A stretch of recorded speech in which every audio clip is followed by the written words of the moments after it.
Chapter 17. The Monster Weeps. For several days Jim laid in the hold, too weak to move. His leg hurt so much that he thought he would never walk again. Nick worked around him, watching him and scowling. "Get up, can't you? Get up," he shouted one day. "I've got something for you if you get up." Jim struggled to his feet. He was afraid of what might happen if he didn't show he was willing to work. Nick watched him, whistling. "Come over here, now." Jim limped across to him, pleased with himself for doing it without letting him know how much it hurt. As soon as he reached him, Nick pushed his head down and tied a rope around his neck. He fastened the other end to a hook on the deck board. "Caught you now, my wild bird," he chuckled. "There'll be no flying away now." Jim turned away, saying nothing. "I'll get my revenge," he thought. "One day, Nick, you'll be sorry you did this to me." One summer morning, Jim limped from Cockerell's yard with a brimming pail of water. There was no need these days for Snipe to follow him to the pump and back. He would just squat at the gate, watching, his tongue lolling and his ears up, sharp. Even if Jim had managed to untie the rope, he wouldn't have been able to run away from Snipe. It had taken months for the scars on his leg to heal, and even so, he couldn't put his weight on it properly. He lifted the water on board and made the porridge, just as he did every morning when they were moored at Cockerell's wharf, while Nick shovelled coal into the basket. When the porridge was ready, he banged his wooden spoon on the cooking pot. He never spoke to Nick these days. Nick yelled up to Whiteface to haul up the basket, and it creaked past him. Jim noticed how frayed the rope had become.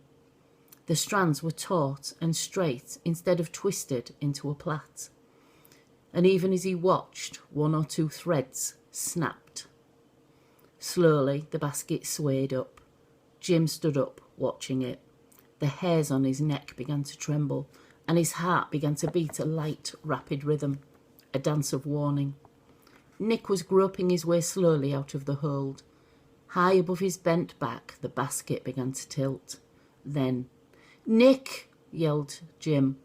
Nick looked up sharply, saw Jim's upturned face, and flung himself sideways.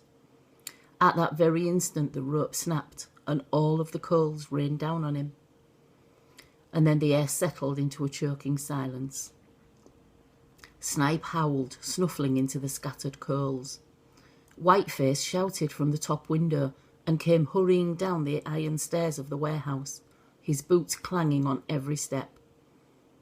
Jim didn't move from the spot. Whiteface shoved past him and stood gazing down at the heap of coals. He ran back and shook Jim into life. "Don't stand there, boy. Help me."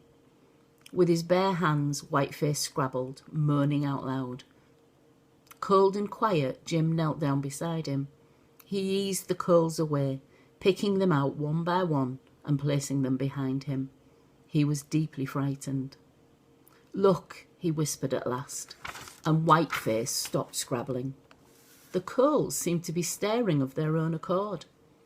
It was as if they were breathing. A pair of blackened hands groped through, then a face, blinking into the light, and like a monster rising from the deep, grimy Nick emerged. He staggered up, spraying sprays of black dust. Snipe hurled himself against him. Nick crouched onto the boards again, breathing heavily, staring around him as though he couldn't believe where he was.